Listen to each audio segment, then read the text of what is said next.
Welcome back to the Cheer Athlete, everyone. Today I have with me Jason Larkins from American Cheer and the Let's Talk Cheer podcast. I'm very excited to have you with us today. Jason's from Bakersfield, California, or lives in Bakersfield, California. And I'm like I just told you, I'm a big fangirl, and I feel like such like whenever I talk to any of you guys, I'm like so excited. And um, I really appreciate your podcast and love listening to it. So thank you very much for being here with us. Can you, welcome. Can you tell us a little bit, how, tell me a little bit about your like background as a cheer athlete and how you got to here today? Yeah. Um, So first, thanks for having me. Always excited to come on, a different podcast. And, I'm usually in your chair doing the interviewing and, trying to prep for the show and everything. So this morning I was just able to wake up, come on and, just like let it happen. You know, it's always fun to be interviewed and you need to answer the questions and all these things. So thank you for having me. But yeah, I currently live in Bakersfield, the cheer director at American Cheer. So my wife and I have been at American for, this is year number 8. My wife actually grew up in the program. She started off in gymnastics and then switched over to cheerleading and coached or was an athlete in the program for a long time and then started coaching and then coached for about 5 years at American, decided that she needed a change of scenery and decided she wanted to move to Southern California. When she moved to Southern California, she started coaching at Pacific Coast Magic, which was where I was at the time. So I grew up in Marietta, California, which is about an hour north of San Diego. So I was coaching there and our boss put us on this. So I was there the year before she was, but I had a good relationship with PCM prior to that. Since I grew up in that same town, I would come home every summer and work summer camps for them every year or, coach classes and just things like that. And yeah, so then when I graduated, I, got a job at PCM, right? And so that was my second season when she came over to PCM. And yeah, our boss put us on a team together.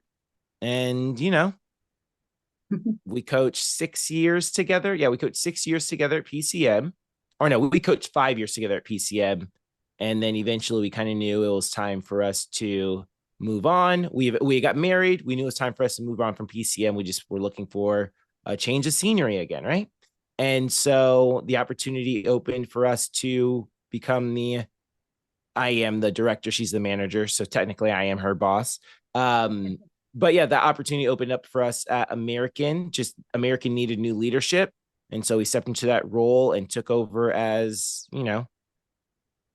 the manager and director, the leaders of American Cheer, right? But that was even the question you asked me, was how I got into cheerleading. So let's see. Back in the day, I was a sophomore. My cousin is from New Jersey, and my cousin moved out to California to live with us. And we had always been a cheer family. My sister, she's 2 years younger than me, Andrea Larkins, shout out. Oh, Andrea Glass now. She grew up, she did cheer her whole life. Like since before the first grade, I just remember my mom like forged her birth certificate so she could cheer for the same football team that I played for because I was doing Pop Warner football. And, she had to be, however old. And so my mom had to forge her birth certificate so she could put her on the team, on the cheer team. And my sister was cheering for me in the first grade, which was like my first year playing football, right? And so we'd always been a cheer family. Eventually, my sister got into gymnastics because she wanted to become a better tumbler to help her cheerleading. And, eventually she joined All-Star cheerleading. And we were, I was the brother who was attending cheer competitions all the time. My cousin ended up moving in with us. And when he moved in with us, he had taught himself how to do a round off tuck. He had just taught himself, like back when he was living in New Jersey, taught himself how to do a round off tuck.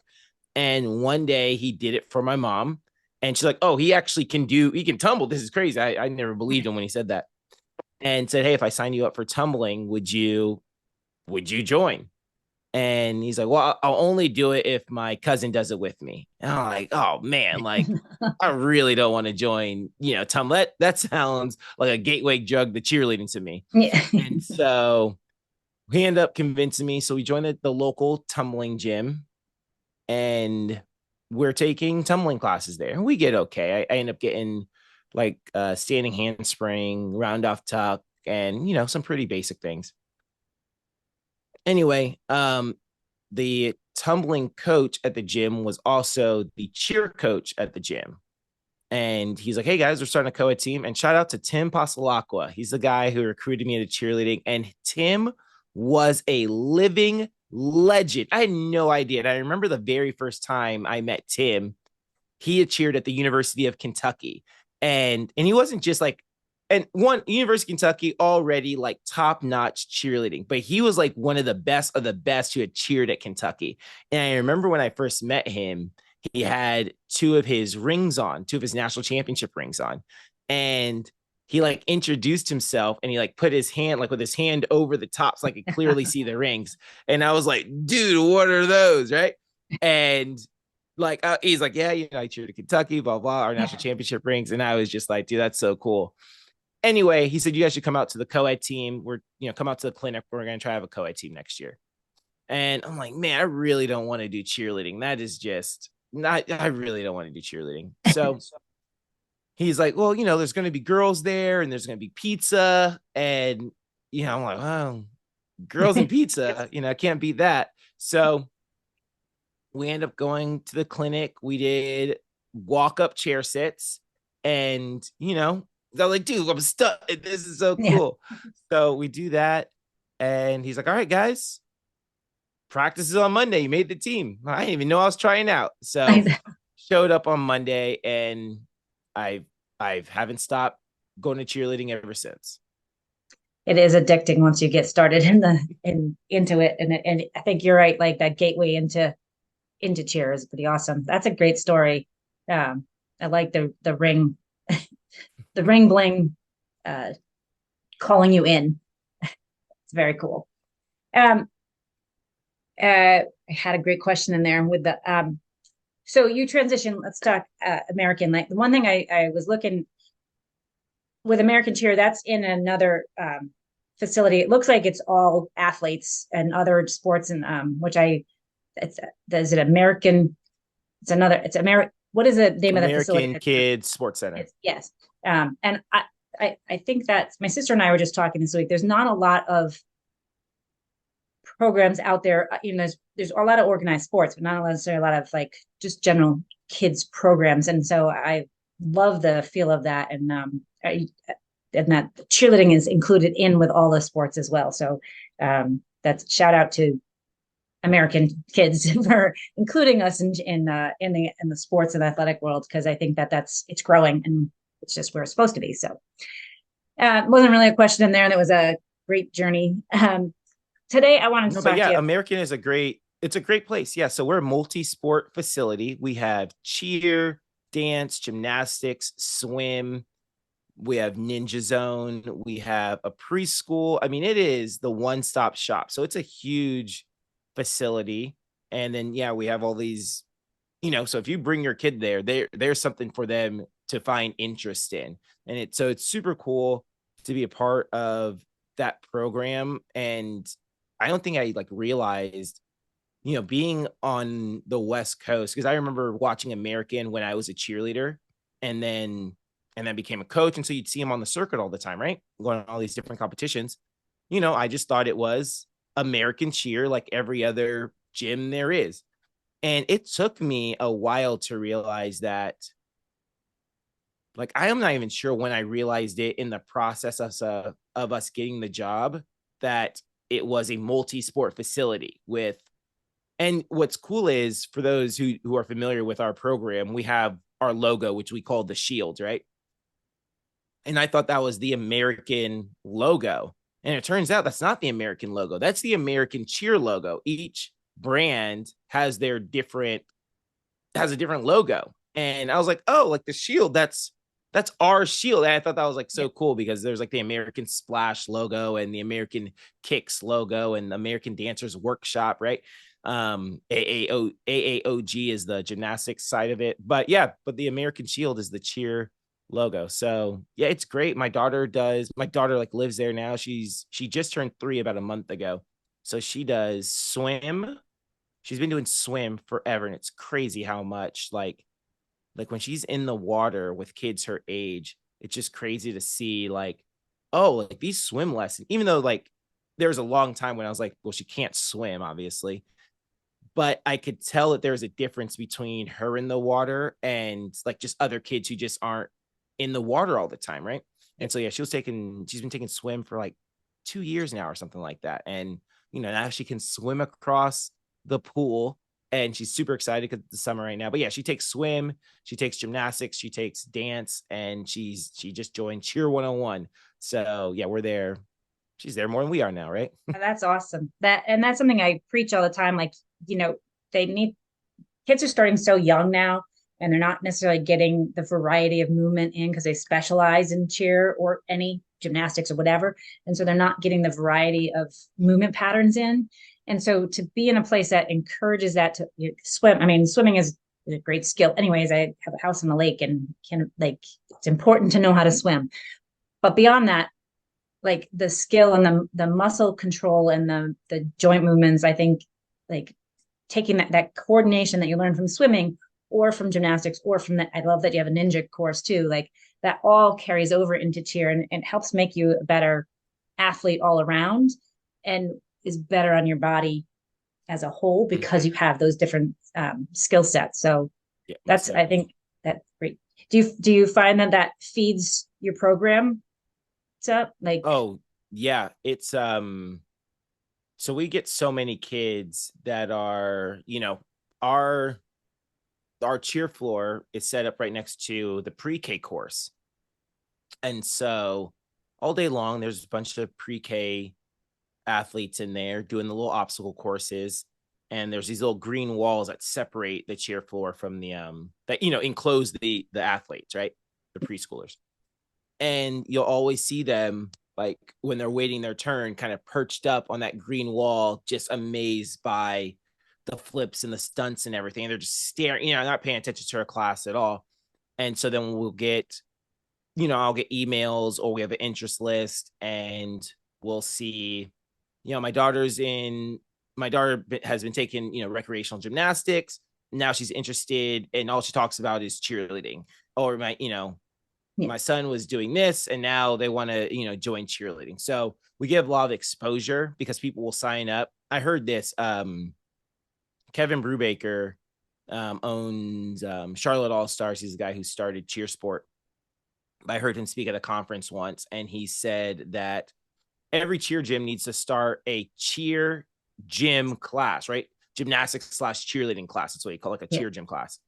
And he said, because every mom wants their daughter to be a gymnast, but every girl wants to be a cheerleader. And he said, so he says gymnastics gets them in the door and then the cheerleading keeps them in the door. Right. And so, yeah, we just get a lot of exposure to the other programs. And then kids are like, yeah, I want to join or, you know, yeah, it happens all the yeah. time. So, That's great. That's very cool. Like go to and the exposure that you're building, just the awareness that you're building as to what you do also, I think is really mm-hmm. cool for other parents that may be coming for a different sport in general.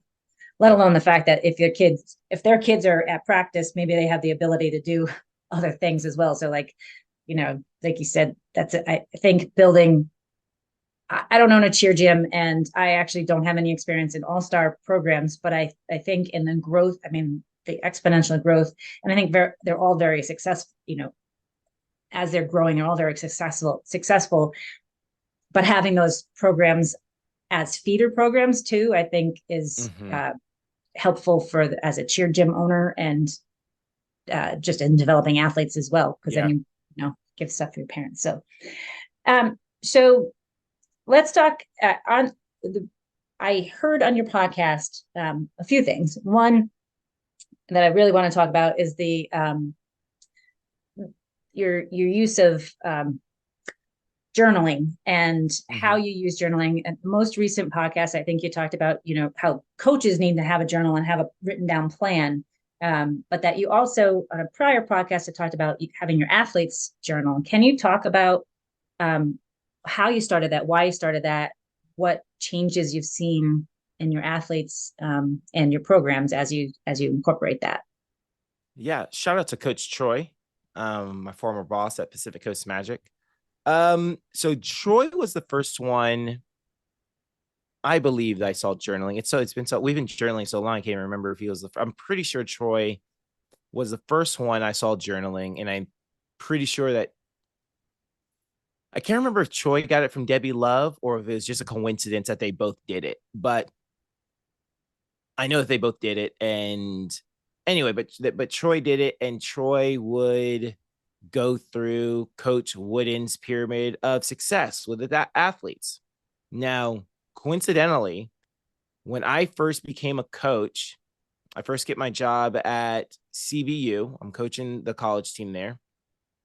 And my mom gave me this like coaching starter kit, right? Everything I needed to have to be a successful coach, right? Um, and I can't remember what's in there, but the one thing I specifically remember is that there was a Coach Wooden book, and it's called like Coach Wooden, the greatest coach of all time or the greatest coach ever or something like that. And I'm reading through the book. I'd never heard of Coach Wooden before, and it's a little short book. He's not even in the book. He's not the author of the book. It's just about athletes who had been coached by him or other coaches who had been inspired by Coach. And so I'm reading through this book, and I'm like, man, this Coach Wooden guy was great. He was amazing. And I really just was in awe of this coach.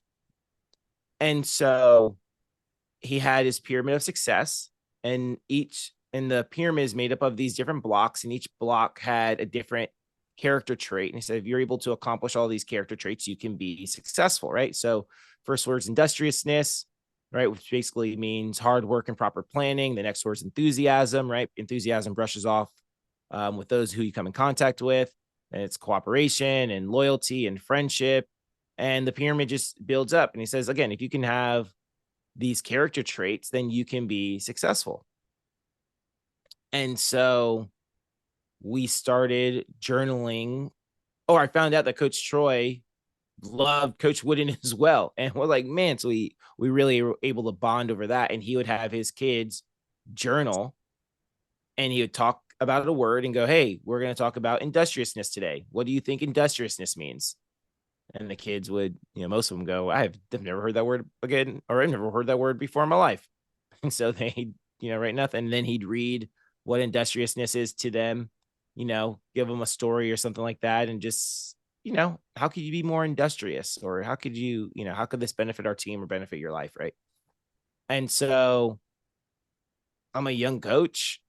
I love Coach Wooden, love Coach Troy. All right, we're gonna start journaling. So we started doing that, and that was our basic format for years. It was our basic format. Every so often, I'd introduce something else, but that really was our basic format. Was before practice, we would journal about the particular word. So we used to journal before and after practice, and so, or not before and after, at the start of practice and at the end of practice. So we would do the word, and at the end of practice, I would basically say, write down the good, the bad, and the ugly. Give yourself a compliment from today. What's something that, didn't really go that well today, and, whatever you want, just write whatever. And Coach Troy had said, you want to get the kids carry so much baggage with them throughout the day, and they just have it with them, and they're just carrying it. And it's a great way we let those kids get that out, before practice starts. Like, give them a time to just, get it out of their system before practice starts. And so we started doing that. Um, I came across another book called With Winning in Mind. It was a great book, and it had a journaling portion in it as well. And so this is the first time I actually probably changed the way we did journals. Was I came across this book, It was great. And it had a specific section on journaling. And it had like these things. Where is that book? Oh, it's in my bedroom. I should go grab it. But it said, I love it. I read it to the kids every single year because I absolutely love it. And he goes, most of you won't journal because you're too lazy to do what it takes to win. And like, no one wants to journal. You don't want to write down your scores and you don't want to do this and all these things, but it's unacceptable to get, it's like, it's perfectly okay to get beat by someone better than you. It's not acceptable to get beat because you weren't willing to put in the work. Right. And journaling is part of that work. Yeah. And yeah, and you write down, you give yourself a compliment. Like you write down, what did we actually do today? It's one of my favorite things I always talk about at coaches conferences when I talk about planning your practices, like as far as a journal is concerned. And it says like, be specific about what you got done at practice. There are 3 girls and they all go to the pool. One girl dips her feet in the water, never actually entering the water, right? Never actually swimming. The next girl just sunbathes, right? She just lays on the lawn chair and just, catching some rays. The third girl gets in the pool and she swims 20 laps. At the end of the day, when they all go to the mall later and they all catch up with their friends, when their friends go, hey, what'd you do today? All of them are going to say, I went swimming, right? And the reality is some of us are actually putting in work and some of us are just socializing, right? And so like be specific with what you write down. So, hey, what were we able to accomplish today? And then we talk about what did you learn today, which is such a cool thing because I started doing this because I'm trying to pick up golf right now. And so after my golf, it's crazy because we'll work on something and I'll have an aha moment. Oh man, I realize if I keep my weight on my front foot right here during this part of my motion, then I actually have better connection with the ball, right? So I write that down so I don't forget it for the next time I go golfing. And it takes two. Sometimes we're writing things down or we go through practice, we have an aha moment, and then we forget it by time we have practice again, right? And then we got to try to figure it all out again. Don't waste your time. Like write down when you have an aha moment, write it down. If you're still trying to figure something out, man, I'm really struggling with, the speed in my back handspring, then you should write that down as well. I'm looking for a solution to faster back handsprings, right? And the more that your mind connects with it, your mind's always trying to solve problems, even when you're not consciously thinking about them. So reinforcing that I'm looking for a solution to, and the one thing you asked was, what have you seen a difference with in your athletes? That is one thing that I always see it because there's things that we call the athletes out on. Slow back handsprings. Hey, Right. Susie, I need you to be faster in your back handsprings.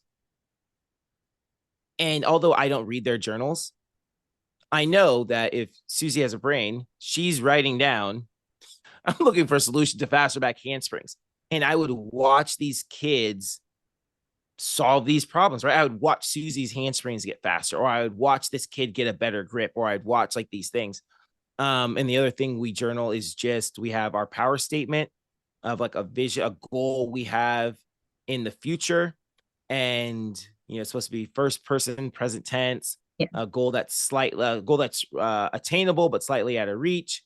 And so we have our power statement that the kids have to write down every day. And we have a couple other journal. I've talked forever about journaling, but I really can't talk forever about journaling. Yeah. Well, and I think it's the reason I wanted to have you come and talk about it is it's a gift to give them. Like as coaches, we are not only teaching cheerleading and teaching how to be an athlete, but you're giving them life lessons also, and that like being able to look at what they've accomplished, look at what they need to work on, and put it in a positive perspective, and have goals to set is going to carry over into everything they do. Whether it be as a cheer member or later and beyond in life, and then being able to reflect back on that also, and looking to see like, okay, I'm making progress here and I am seeing growth and can take that change, or, oh yeah, I got to remember this the next time I go. Like that's a huge gift. And I'm just learning. I mean, I think I journaled all the time, but it was usually like I didn't like my mom today, or, like Mm-hmm. something, and so now, I try to do a gratitude journal, um, and include things like what, this is my vision, and this is what trying to corral, this is what went well yesterday. This is what I need to work on. This is my plan for tomorrow. And, Mm-hmm. um, it's taken me a long time to get there, to be able to kind of get that process, but it's helping me like organize everything and my thoughts, and no longer just mad at my mom from when I was 15, but like having them start that process now, I think will carry over into everything. And, I would expect that a lot of them develop that habit so that it carries through college and beyond too. So, and there's a lot you can like, there's just a lot of growth you can get, and like hopefully that sparks them, like, hey, I need answers for this. You told me I need to do this. How do I do this? Or how to make Yeah, that yeah. happen, so, and start that conversation. And the other benefit I think of journaling, like it does, it sparks a conversation. If even if you can't like express it initially, if you can write it down, you can think about it, maybe go home and process it, and then come back and be like, I don't really understand what you're saying about this. How do we make it better? Like, Yeah. which I think is really hard for all of it. It's hard for me still, but like for everybody to like be able to verbalize what their needs are, and what, where they're struggling and where they need help. Mm-hmm. Um, so being able to start to write it and journal it carries over. Yeah, for sure. That's really One cool. thing we just started just literally last night. So we had Jeff Benson on as a guest on my podcast on an episode released a couple weeks ago. Um, and Jeff had he was talking about leadership, how to develop leadership in your athletes and help them become better, stronger leaders. And one thing it mentioned was, well, you've got to give them the opportunity to actually lead, right? You got to pass them the keys and let them drive, right? And so I've been looking for opportunities. Okay, how can I pass the keys on to these athletes so they can actually have the opportunity to lead? And so we've been doing our journals. And so yesterday, as I'm journaling our practice, like what we're going to get done and everything, I was like, we should have the kids lead journals, right? They've been here in this program forever. They know these words, not necessarily that they have a memory, but they understand the format of how we journal and Right. everything. So, um, got, 8 kids or so, and said, all right, guys, after practice, hey, you're in charge of this word. You're in charge of this word. You're in charge of this word. You're in charge of this word. And you are going to run journals at the beginning of practice, right? So each kid's going to do a little mini book report, for the team, and talk about how, because they always hear from me and they hear the Yeah. same stories from me about, whatever I'm going through and how I see the word. But I think it'll be really refreshing for the athletes to hear from their peers, and for those athletes to go and, well, hey, this is what we need. And, so really trying to develop that leadership in our athletes, and hand them the keys. Yeah. And in the process, you're teaching them how. That's Mm-hmm. and without just pushing them in the water, so to speak. How did that go? Did they uh, respond well to it? Did they? Yeah, they're all ready. They're ready to go. They're like, okay, they're like, light work, coach, easy, coach, come on. Yeah. So I was really pleased with their response. I have to do it for another 2 teams today. So we'll see if their response is just as eager. But yeah, but they accepted the challenge. Do you ever get pushback? When I was coaching, you know, I I don't remember who you said, that like you got to get them to like let their stuff go at the beginning of practice. But we always try to have a rule when I was coaching, like just leave it at the door and try to Mm-hmm. have a few minutes to kind of let them buzz about what happened at school, and then come in and like get focused. But one particular time, I know there was some drama on the team, and there was just a lot of chaos and fighting, and people were just really angsty. And I was like, all right, you're gonna lay down and meditate. And I don't know if that was a right.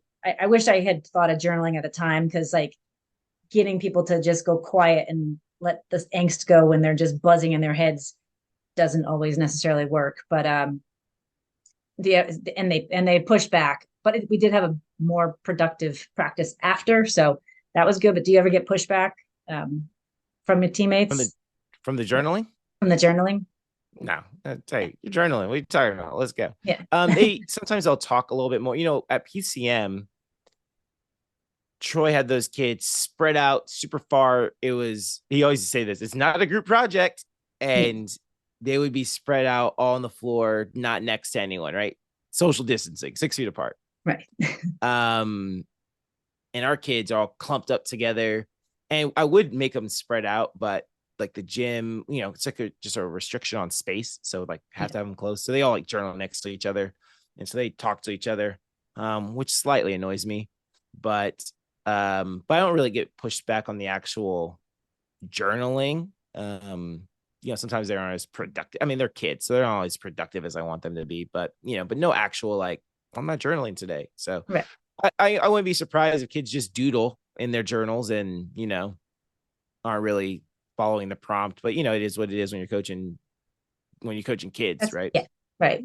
And sometimes that doodling is something that's meaningful for them too. Like Mm-hmm. it's not always just words. Although my doodles definitely were not, you wouldn't be able to interpret them. um, so what's new? What's coming up on Let's Talk Cheer or in American Cheer? Like what's coming up and what's on your docket coming up moving forward? Like, Um, Man, so right now with cheer, like an American, it is just all we just wrapped up choreography. All of our elite teams have now completed choreography. Prep teams still have a little bit to go. Um, but we just got back onto our school schedule, so that is good. I coached senior three, and so last night was the first night we had everyone there in a long time. I was like, hey, everyone's here today. This is crazy. Yeah, so that was really crazy to see everyone at practice. yeah, And so but yeah, we're just moving into school schedule. So like right now we're in that zone where we've got to let the dust settle on the routine and make sure our skills are there before we start preparing, for full outs and getting ready for the showcase. So that's that with the pod. During the summer, I typically book a lot of guests and we'll have guests come in and then, and now, that means the summer is coming to an end. So it's going to yeah, be back to the original format and we'll still have guests, but the original format of the show, just me and B talking cheer and, you know, talking cheer, talking life and yeah. talking whatever comes to mind. And that's all awesome stuff. Like I think I love the A to Z uh, breakdowns and the tumbling and yeah, and all and the different guests that you've had on. But I also think when you Brittany, is that Mm-hmm. like when you guys talk and you talk about stuff that actual cheer moms are talking about and just you give real talk and you give some awesome advice and it's comes from a place of support and I think it's invaluable to people. Like it's just like it's great information and I think so let's go listen to Let's Talk Cheer if you haven't caught up yet. Listen to back issues because there's a lot of great information and a lot of coaching advice as well as um, parent advice and athlete advice. So and all of it blends. Like you can't have a cheer athlete without all of that put together. So very excited. Story. I will keep following and see where American heads this year. I'm looking forward. I'm learning a lot about all-star cheerleading in this. So my background, I was a high school coach. I cheered in high school, college, and then high school coach and college coach, and back to high school. So I never had an all-star was like really just getting on the forefront back when I was coaching in high school, was coaching the high school. So I'm trying to learn a lot of the lingo, but trying to like you guys are on the go all the time. Like I don't know how you fit in journaling in your practices, and I think it's probably you structuring. I think that makes a big difference on that, and that's a big aspect of being an athlete is learning that structure and having that organization to be able to continue to do that. So my point being, thank you for doing that all, and keep doing good stuff. And I'm going to follow, and see where you guys head up this year. Anything else that you think is important for a cheer athlete to have, like a tip for a cheer athlete that you could give? The most practical tip is you just have to be in the gym more than your two scheduled practices a week. Tim Paslakwa, he's the one who really taught me that. And so I cheered for Tim. This is when I'm tumbling, I think. I think I'm just tumbling at the time. And I'm only in there, I do my weekly tumbling class, right?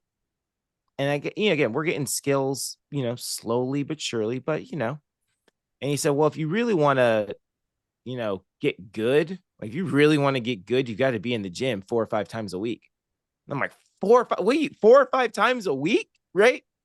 Which is 4 or 5 times more times than I was coming, right? It wasn't like another day. It was, you know, 500% more. You've got to be putting 500% more effort than you're putting in right now. Oh, that's kind of a lot, right? It seemed crazy to me. But I have noticed over the years, but so that was then. Yeah. I eventually fall in love with cheer. I absolutely love it. And I cheered for Tim in college. I ended up cheering for him in All Star. My sister was already cheering at a different gym. So my mom's like, well, if you're actually going to cheer, you're going to cheer at the same gym your sister is. So I didn't end up cheering for Tim in All Star, but I ended up cheering for him in college. And we had practiced 3 days a week, Monday, Wednesday, Friday. And then we would always find an open gym to go to, like on Tuesday, Thursday, right? And so I was in the gym at least 4 days a week, right? 5 days a week, six. I couldn't stop being. And when that was going on, is when I was truly seeing the biggest growth in myself as an athlete. Like, oh, this is what he means by you have to be in the gym 4 or 5 days a week to actually see like real results, right?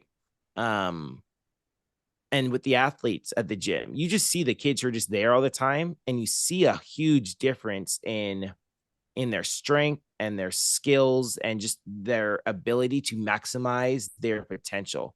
And so my biggest just practical tip is if you would like to maximize your potential, you have to be in the gym more than just your two practices that you have a week. So I would say, and I know everyone has different restrictions on resources as far as their financial resources and their time availability, but I think knowing what I know, your two practices a week, a tumbling class, and a private really seems to be an optimal. I don't say optimal, but like you got to do that, right? Bare minimum, you have to be in a class. Right. After that, I would do a private lesson or two classes in a private lesson or two classes. I know those things can get pricey, and they, really, it's hard to fit all those things into your schedule. But yeah, team, Yep. private lesson, class. There you go. Put the work in. Yep. Great tip. So where can people reach you if they want to reach out? And I know you're on Instagram. Tell us what's the best way to reach you and connect with you. Yeah. So we are on Instagram. Let's Talk Cheer Podcast Instagram. We are also on TikTok. And so on TikTok, it's Jason C. Larkins on TikTok. And so we're pretty active on those two platforms. And then you can catch the podcast everywhere podcasts are found. So, the main ones, Google, Apple Podcasts, Spotify, and, there you go. Definitely go check it out. Kudos to I always notice your enunciation with your words, and it's clear and it's crisp and it's exactly what we teach and share. And I think you do a fantastic job, and I can always understand you because I catch myself all the time when I go back and do my edits for my reels or whatever. I'm like, how did I come up with that word? Because that wasn't even close to what I was saying. so good work on that. No, I feel you. Watching yourself, like having to edit, right? And you're like, dude, can you just speak normal? Yeah, I know. You're like, that would have been a perfect clip, but you mumbled 8,000 words in between. Yeah, exactly. No. Thank you very much for being here, Jason. I really enjoyed talking with you and meeting you. I look forward to listening to every episode and continue to do good things. Like I really think you're doing awesome stuff for the cheer world. So thank you very much Well, for thank being you. here. I appreciate you inviting me on. That's today's episode of The Cheer Athlete. Don't forget, when in doubt, breathe it out. Take life one step at a time. And as my friend Drew Kelleher said, you are responsible for your own vibes. So go make it a great day.